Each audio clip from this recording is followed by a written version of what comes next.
It's a very warm welcome to Siri Ushindi, a program that helps you to see how God intervenes in people's lives.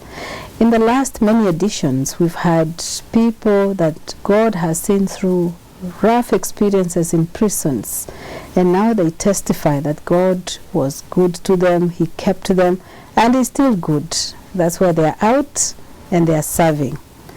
Today, we want to take you to another phase. We want to bring you a very special guest. Special in the sense that she is special, as you will learn. That God created her the way He did. She has accepted herself, and God is using her mightily. Sometimes, as we see people like our friend Princess, we get a bit surprised, shocked. How did this happen? How do they live their lives? But she is here to tell us that God is good. And so our special guest today has a long name, by the way. She's called Princess Lina Mbeyu Mohammed. Have I said it right? Yes. Wow, it's a whole sentence of names. Yes. You're very welcome to Hope Channel Kenya and to Siri Ushindi. Thank you. This is a program that tries to encourage people to know that God is faithful. Okay. And I know that you have shared with us in the past that God has been faithful to you. And before we get to that, Princess, Yes. you are a very unique person. Just looking at your features, you're unique. Yes, I am. But just before we get to your uniqueness, where were you born? I was born in Mombasa, Mm-hmm. 1988. Mm-hmm. Yes. And I was brought up there from primary. Then I went to high school in Thika. That's then I came to Nairobi as a student joining college. Were your parents My Christians? parents, no, they're not. They are Muslims. I've had the name Mohammed. Yes. Mm-hmm. Mm. And so, having been born and brought up in a Muslim family, how did you become a Christian? It's a long story, but let me try to cut it short. I grew up where our home used to be near the church, that is in Bombolulu.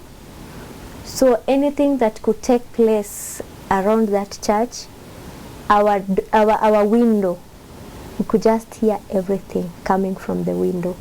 So every weekdays when they have prayers on Wednesday, when they have services on Sabbath, I used to get so interested, and especially when I could hear young children singing. Mm-hmm. So I was wondering, how are these people singing? They sing so wonderful. So I got just interested. Then as time went by, because I was in boarding school, I remember very well, after school, when we come to holiday, like now people are closing school, I used to spend time around the church. So I happened to make friends of my age that time. So they could sometimes come home, take me, then we go playing around. So my mom was wondering where when it's reached a certain time, they don't see me because the friends have come to pick me. And by that time I didn't have a wheelchair. That time getting a wheelchair, you must be very rich to get a wheelchair. They were very expensive, not like these days. So as time went by, these friends introduced me now to the club. They call it Pathfinder Club. Mm-hmm. So during Rusinga time, I remember if I wasn't in class 6, I was in class 7 that time. So the trip which they were organizing to go for that camp, I don't know what name you used to call Campori. Campori, exactly. So I got interested. And then these friends of mine were asking, are you interested to join us? You see? And every Sabbath, they could make sure I'm in church.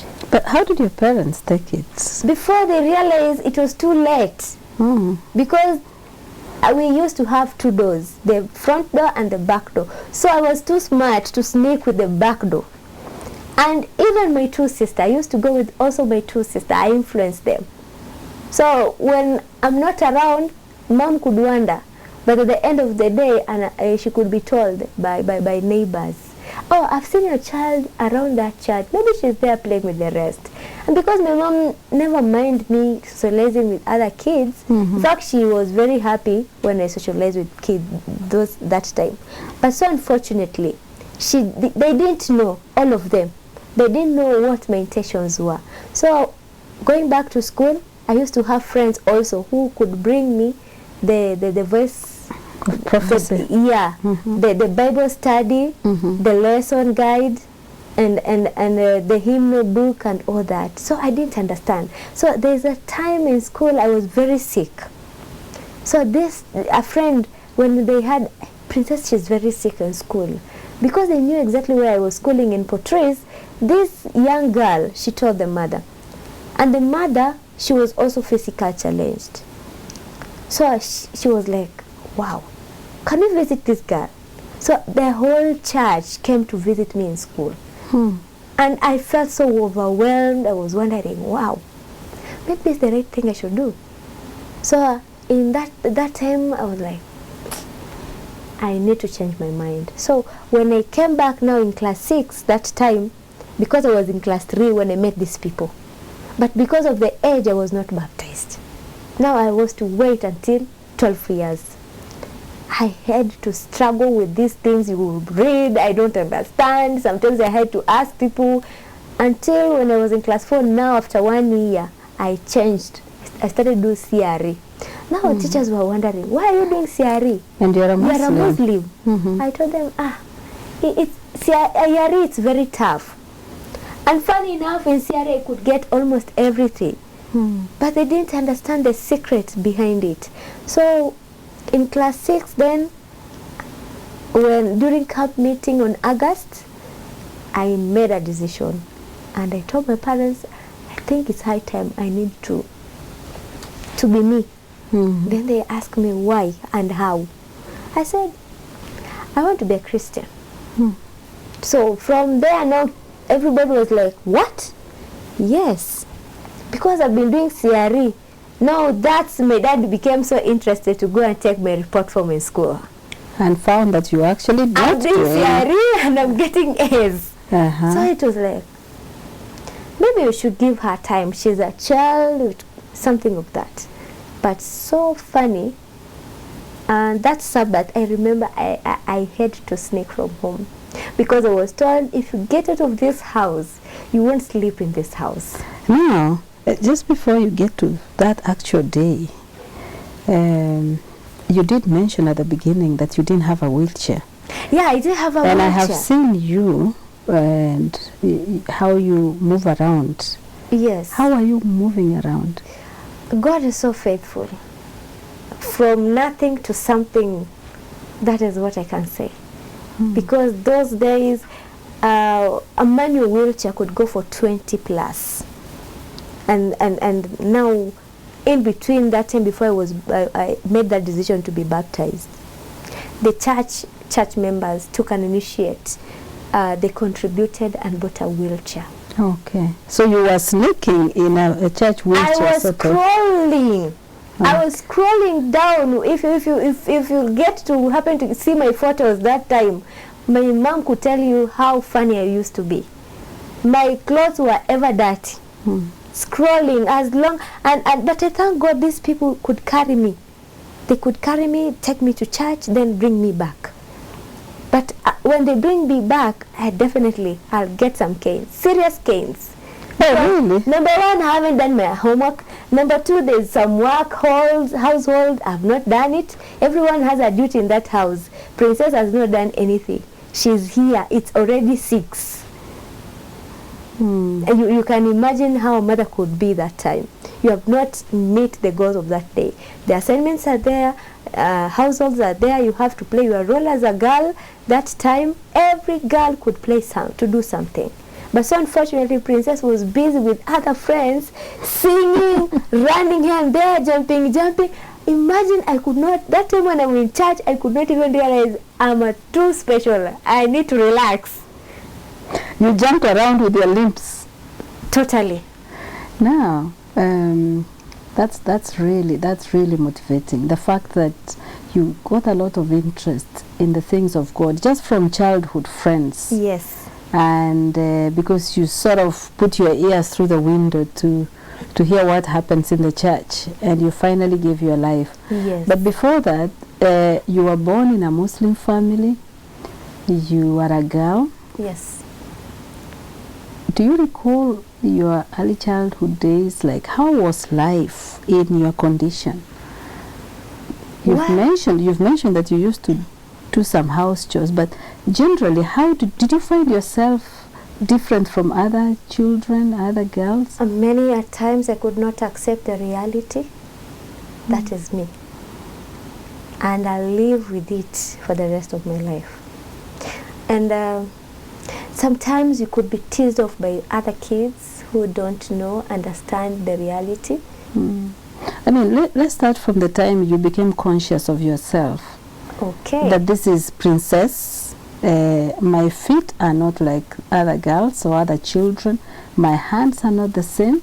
I'm crawling. How did you accept yourself? Let me tell you, it has been quite a journey.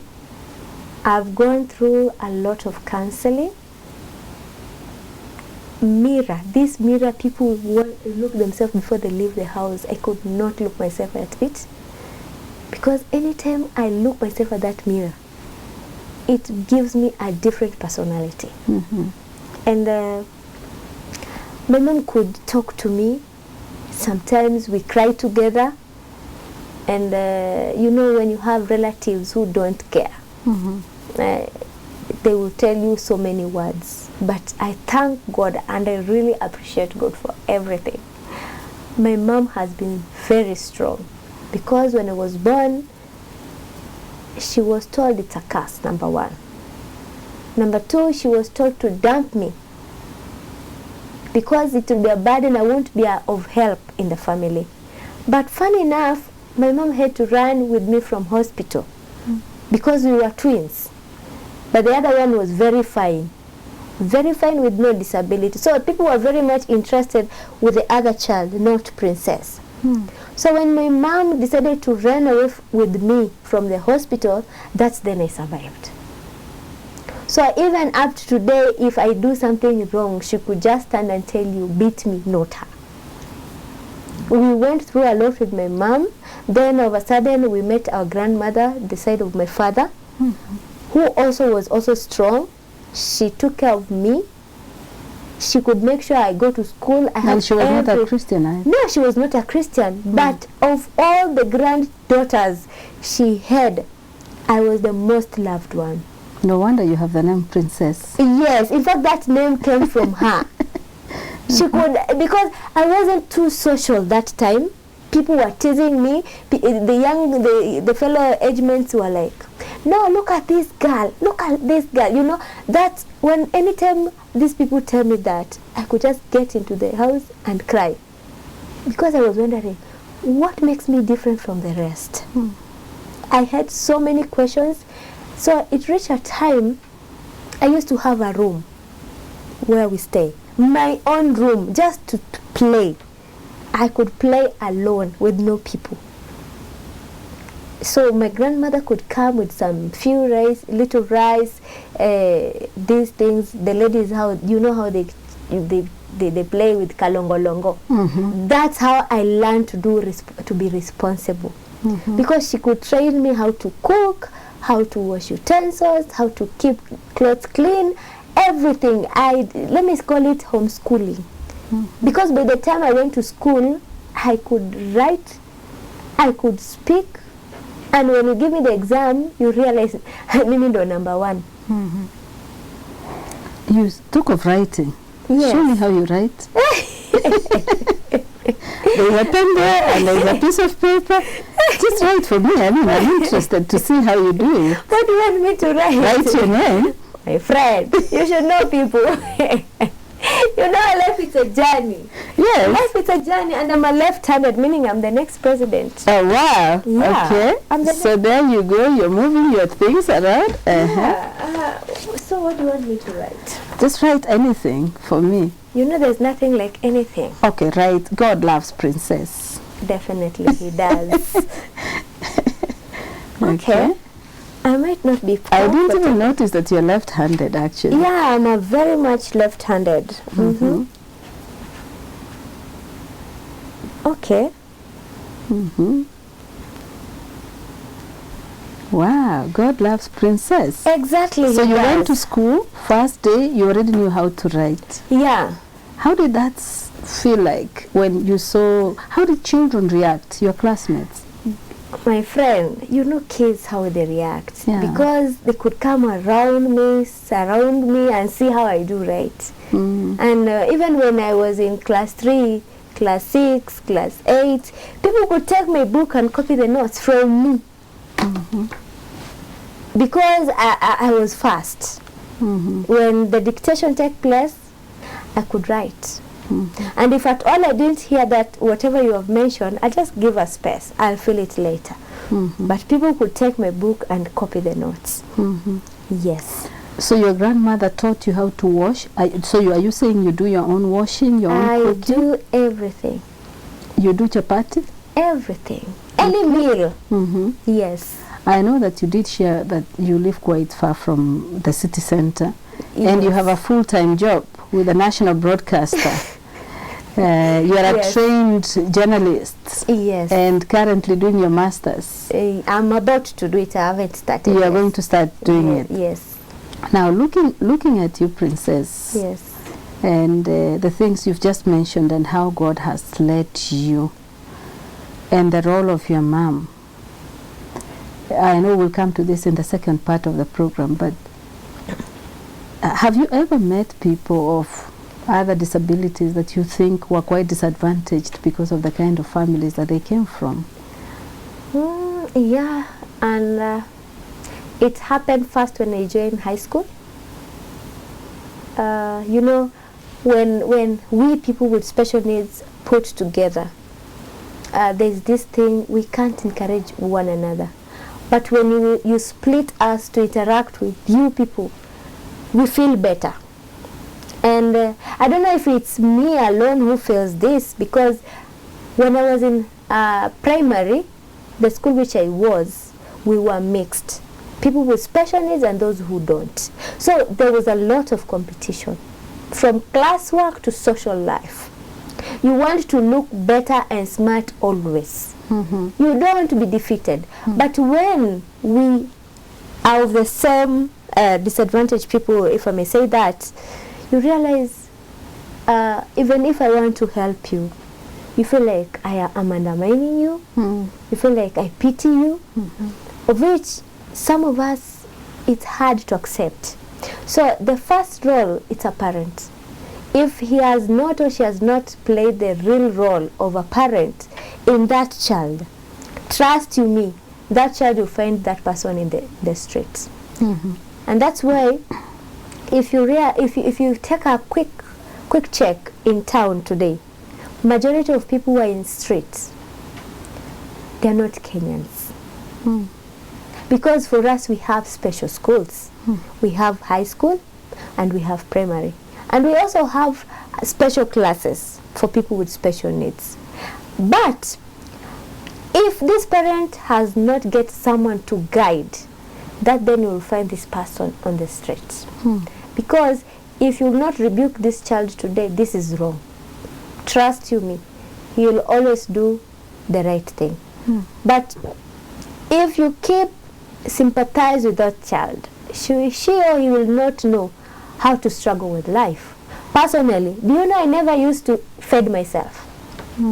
Someone used to feed you? Yes, but it reached a time my grandmother and my mom could lock me in a house, put the meal there, and they could test me. Eat. If you want to be hungry, it's upon you. The food is there. And you found your way somehow? I'm telling you, it was hard. And you cleared the food? In fact, do you know how I used to do it? I could sleep with my stomach, then I feed myself.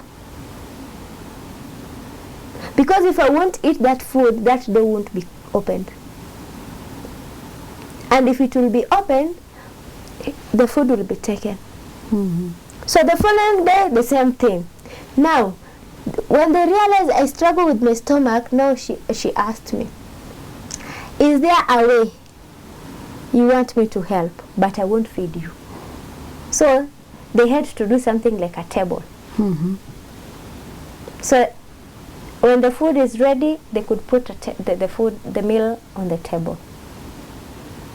And from there, at least you were able to. Now I had also to struggle because I didn't know how to do it. I didn't know how to do it. My hands can't lift up to, this is the only place they can't. They can't. So I had to look for a way again. Now I had to support my right hand. So that to try if I can take a spoon and feed myself. It was hassle. Sometimes I could pretend I'm fine, but I'm not fine. Another challenge, before I knew to know how to eat, my grandmother could take all my panties in one bucket, wash them. If they won't be clean, it's upon you. So I have to be careful how I see how she does it, then I do it. Slowly by slowly. It will take me time, but they have to be clean. So basically what you're saying now, you do your own washing, your own cooking, your own cleaning. Exactly. And the role of a parent, as I just say, if the parent is not tough in a good way, this person will be a burden to you for the rest of your life. Wow, that is Princess Lena. She's a princess, as you can see. First of all, very able. She manages her life, and thank God, at an early age, she found Christ as her personal savior. We're just taking a break. When we come back, she will share a little more about what does it take for one to overcome the challenges of disability. And she did say to me earlier that actually disability is in the mind. So if you want to know that, join us after the break.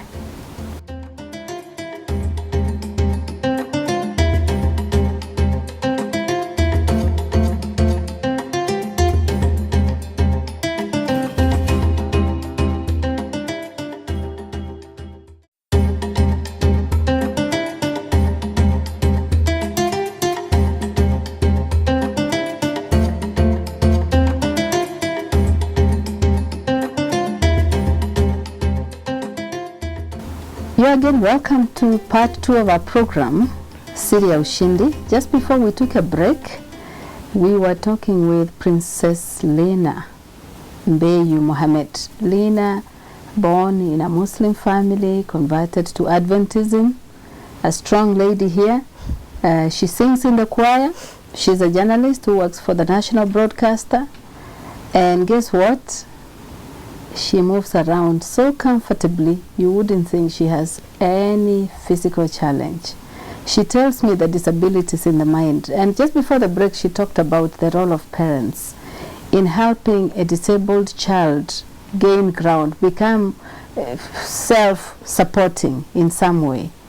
And Princess, yes, thank you for that part of the program where you shared about your parents. But definitely I know that, as you said earlier, the community, the society can be very harsh. Yes. When you were taken to boarding school, did you feel like your parents had sort of rejected you, or did you feel like they had taken you to learn new skills?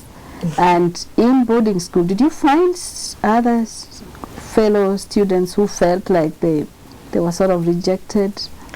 Well, personally, I went to boarding school when I was very, very young, from class 1. Yes. I went to school when I was very young. So many a times, my mother could know that. So most of the time, she could take me to school. So when it comes to time for her to leave, she must lie to me. So she used to hide? Yes, she had to do something so that to leave that place. Now let me ask you, this boarding school you were taken to in class 1, was it for people of people with special needs? Or? It was mixed, as I mentioned earlier. So you used to use the same facilities? Yeah, the same facilities, but the school is modernized for people with special needs. Yes, Portrays is a special school, modernized for people with special needs. Yes, but anybody could come and be a student. So how did you feel when your mom took you to boarding school? Oh my God, it was my worst experience ever. Did you feel until I rejected? accepted. Exactly. What do you expect? Being young, you know nothing, you don't know how to wash, you don't know how to take care of yourself, and every morning you must wake up very early, prepare for school, for classes. It was my worst experience ever, but with time I got used to it. And when I got used to it, in fact, I became a better person. By that time, you didn't have a wheelchair though? No, that school could provide wheelchairs, but you could not take it to where you stay.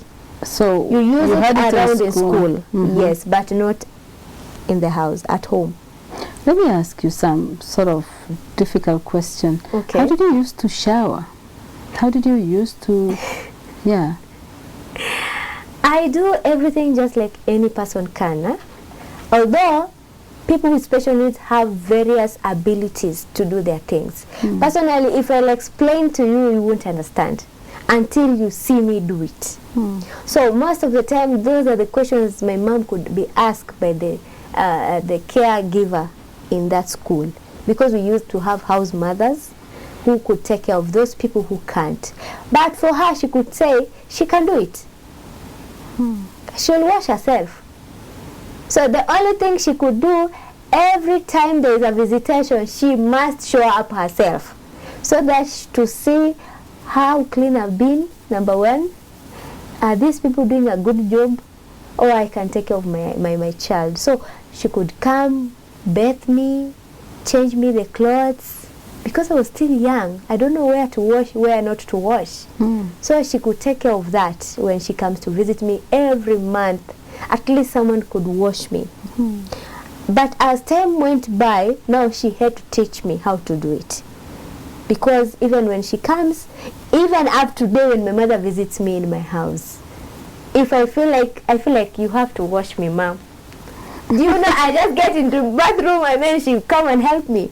Wow. Yes, because she's the only mom I have in this world. I have nobody who I am very open to. Yeah, so it depends with that relationship with the mother. So, and sometimes when she comes to visit me in my house, let me take care of other, just go to work. You see? I feel so comfortable when she's around. I don't strain too much. I don't have to do 1, 2, 3. She will wash the clothes, she take care of it. But when she's not there, who does it? Princess. You do it yourself. You have to. So, but do you find society a little harsh on people with your type of need? Yeah, they are to some extent. Insensitive to say, so to say. Exactly, from church members to the entire society. What are some of the things you think that we do wrong to people like you? Your attitude and perception is so weird. In fact, I did a project in my diploma about perception and attitude towards people with disability. And as I find out, it depends on where this person comes from. Like here in Nairobi, everybody is busy. When you meet these people on the streets, are very busy. But funny enough, when they see someone on a wheelchair, they can't differentiate someone who is begging and who is not begging. That is an attitude that people have not get over it. Number two, the issue of feeling self, they are better than others. Self. You will see this person straining, struggling maybe to climb somewhere. Sometimes we can't ask for that help, and some we can ask. I think it's a good idea if someone come and say hi, then can I help? Rather than just coming and help. You know, sometimes some of us, we don't like it. And to some extent, talking of transport issues, it's another ball altogether. There are those conductors and drivers who are very mean. They don't have time to help. So you must struggle of your own or on your own. How you get there, they don't care. So it's upon me and my life. So sometimes even a conductor can even use an abusive language and get wondered, oh my God, this is it. A good example, on 1st of this year, January, I happened to be on a certain minibus from somewhere. I won't mention it. And then it happened, this conductor and the driver, I don't know if they were drunk or what. So the driver was too fast, and I was sitting on that chair next to the driver. Then I asked this driver, kindly, will you mind if you just reduce the speed? It's too high, and I'm not comfortable. The fact is, I'm here in front. Then all of a sudden this driver started talking abusive language, you know. You don't think this is Tanzania that will favor you, and I was like, oh my God, so you think everybody who has a physical challenge comes from Tanzania? And then all of a sudden these people behind the other customers had the conversation. They started banging stop it, stop it, stop it, that is very bad, stop it. You know, everybody had to get out of that vehicle just because of the language that they have just used. So I would say sometimes it's lack of knowledge. People don't know, and sometimes it's an ignorance. And because when you express yourself well, I'm pretty sure these people will go down. Personally, where I'm staying, I only use one circle because of the way they treat me the very first time I was in Rongai. So you, briefly, what time do you wake up? Well, depending with the duties. On a typical day? Yeah. Working day? Yes, depending with the duties that I have on that day. Yes. So you could be up at 5? Yeah.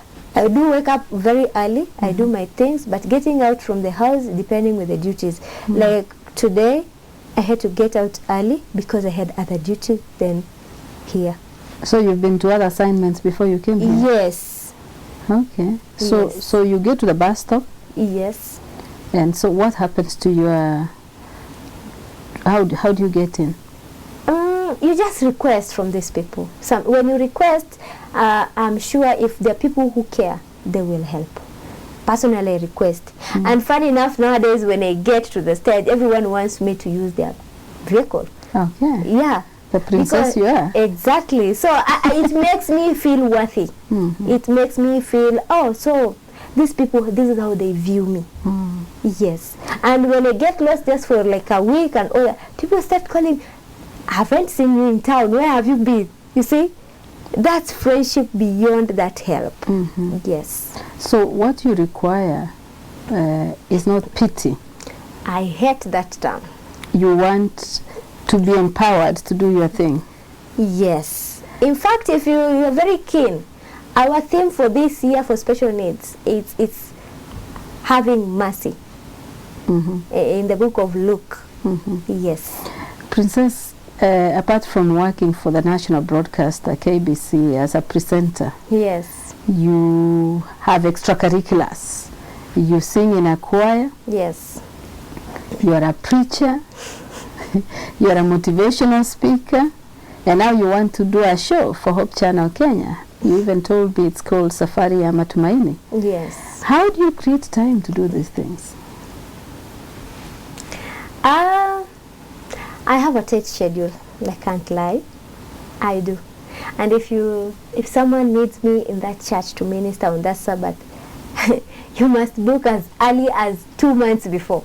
Wow. Yes. Because I have my choir. This choir, I must move with them because I also minister through singing with them.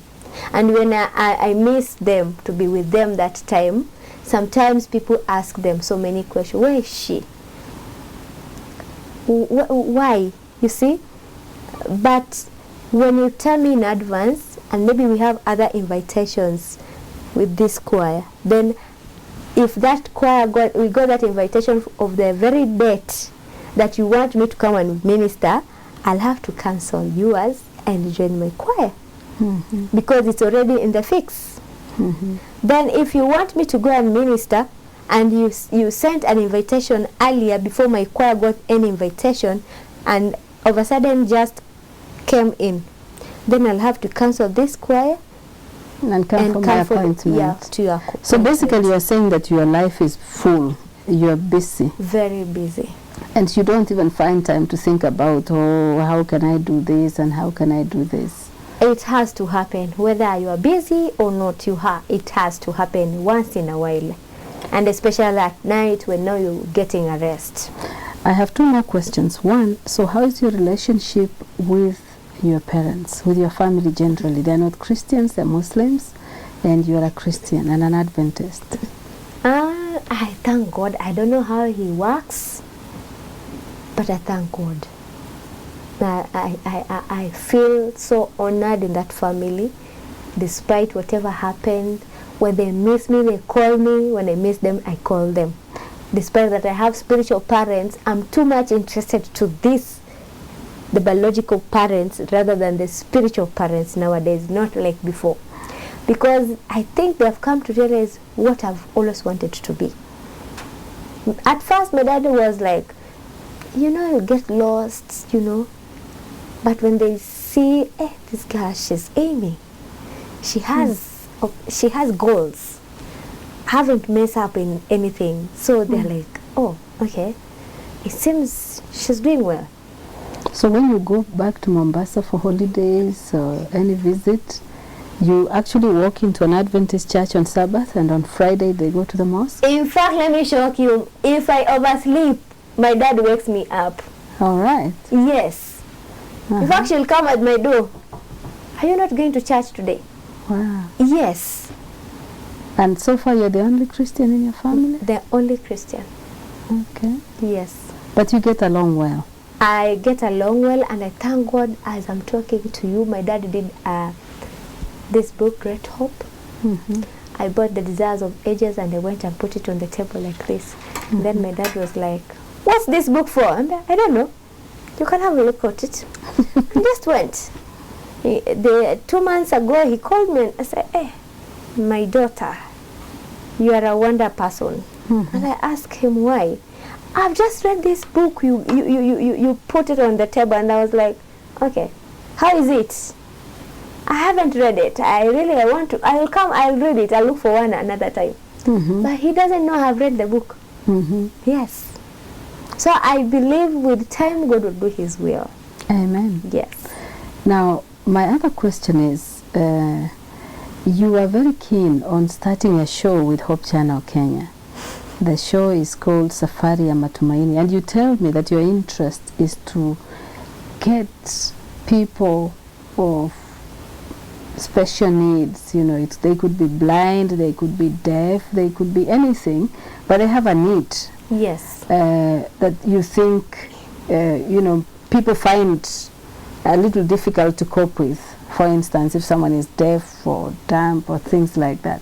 Why do you want to start this show? Since 2013, our church, Adventist World Church, launched this ministry for special needs. But so far so good, not all churches have adopted it. So many times when you visit these churches, you become a cinema to them. I think that the terminology I can use. You become a cinema. Everyone wants to see, who is this person? See? And at the end of the day, also you get wondered, why are these people looking at me? Does it mean I'm not clean? Is there anything wrong with me? Sometimes I don't understand. Serious. And when you sit down, we have a special guest. Can you say hi? So I'm like, why should I say hi in the first place? I've come to church to fellowship for God's sake. Let me just be like anybody, to feel comfortable. And if I'm a deaf, then the church also must be able to have those sign language people in churches. So your interest is to see that the church and the community has involved people with special needs. Not that just they take involved. part. Not just involved. Okay. These people can minister. It's a matter of giving them an opportunity and understanding their strength. Personally, when I met you, what was in your mind? Well, I was a bit surprised that you came all the way. I mean, we don't even And have that a is van. what exactly happened in our churches. You really feel you want to go to church, but the reception from the church makes you not to. Are you getting my point? So we need this program. to help the church, to help other parents, and to help those people also with special needs to accept themselves and to live a life which is of godly. And my producer has told me that the program will be live. So will you be expecting callers? Definitely. I will be very much expecting callers and questions, because it is only us people with special needs can give you the right answers. Personally, I've just asked me my personal life, and I've just tell you. And I'm pretty sure you still have more questions. I have lots of questions. Unless you meet Princess in the act, that's when you will be I have satisfied. to test your chapatis. I have to test your chapatis, and I have to come and see how you do the actual washing and the cleaning up. But just tell me, what makes you so happy in spite of who you are? I'm telling you, the book of John 9. Oh, can you open it for me? Can you open it for us? You know, I was wondering when I was born, why do I look different from the rest? And then I came across this book, the book of John, where people are asking between the parents and the blind man who sinned. In fact, it is 3:9. Yeah, I was right. In the book of John, chapter 9, that verse 3. But let me start with verse 1, where I say, as he went along, he saw a man blind from birth. His disciple asked him, Rabbi, who sinned, this man or his parents, that he was born blind? But Jesus answered, neither this man nor his parents sinned, but this happened so that the work of God might be displayed in his life. And this gives me a hope every day, no matter how life tough it is. Sometimes I ask God so many questions, but at the end of the day, when it comes this verse, I get courage and move on. You believe that your disability can bring glory to God? Definitely, if I can sing for God's sake, if I can minister to people with the ability that God has bestowed in me, then I have no reason to doubt Him. Yes. Do you have any bad days when you really wish you were not created the way you are? Are there? Yeah, sometimes I do, and especially sometimes when I need to do something and I haven't achieved it. Yes. And this verse gives you the courage. It gives me a lot of courage. Now, someone watching who would be having a relative, a child, a family member generally, or they know someone who's struggling with disability. And there are cases I know of, some of these people that have been locked up in homes. They are given food through some small outlet into the third room. Some of them have been left to beg on the streets, to run around. I mean, they are treated in different ways. Yeah. Do you have any word of encouragement you can give to people who have relatives or friends or family that are going through, have a challenge, like in your case? Well, I'll say, for parents, you must be very strong. They must be holding and trusting in God. There's no life that is better. Even your life, you have your own hidden challenges. But if you trust in God and just let God take His role, not you, because if you take you as princess, you won't go far. But if you allow God to take part of it, the burden will be very lesser. Because God will be guiding you with a wisdom from above, not your own wisdom. Because God will be giving you a mind to accept what you have not accepted and to change what you can change. But on the other hand, those people of my kind, let us be of gratitude, to encourage those people who help us to continue to support us. Because some of us also, we are very rude. Some of us, we are very high-tempered. Personally, I'm a very high-tempered. When you stick on my toes, and I know very well this is my right, that's where the difference comes in. But when you do the right thing, I've calm, you have calm, we can reason together.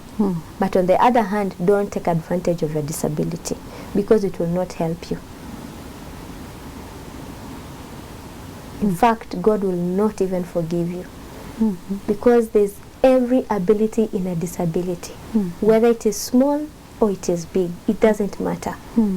And pastors from churches, members from churches, you should be very much accommodative to these people. Some of us, we don't need sympathy. Some of us, we don't need even that mercy. We just need that love that keeps us going. If my mom, my dad, my sisters and brothers could not show me that love, the little love that they had to sustain me in life, today I could be in the streets, trust you me. But God is so faithful, and that's why he loves each and every one. Not because you're better than me, but because his grace is very much sufficient to all of us. We breathe the same air. The only difference is where you stay, where I stay, but at the end of the day, our hands work together. Yes. That's a very good note to end this program. Princess Lena Yes. Mbeyu Mohammed has shared beautiful insights about the life of a person with special needs. We don't say they're disabled, we say they have special needs. And she has said at the end that each one of us has some form of disability. We all have challenges. They need to be loved, to be respected, and to be supported. And I think that is a good note to end. We want to thank you for watching Hope Channel Kenya and for watching Siri Ushindi. We want to introduce you to this very special program that is called Safari ya Matumaini, that our sister will be running. She'll be the host. And she'll be coming here with her limo, as she calls it, park it outside here, get herself into the studio somehow, and bring people of her kind to share the love of God with you. And I do hope that you can support this particular program, Safari ya Matumaini. And we look forward to having you again on Siri Ushindi. We will bring you more beautiful programs like this one. And until then, God bless you. And thank you so much, my princess. Thank you. God bless you, and thank you for coming. Amen. Thank you. God bless you. Thank you.